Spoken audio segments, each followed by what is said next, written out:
To integrate a bundle widget on your Shopify store, go to the online store and on Live Theme, click on Customize button.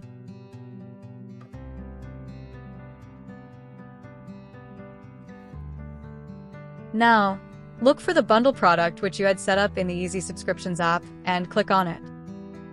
Look for the Add Block button in the product template and add the Easy Subscription bundle block to the template. Great. The bundle widget is successfully integrated to the store.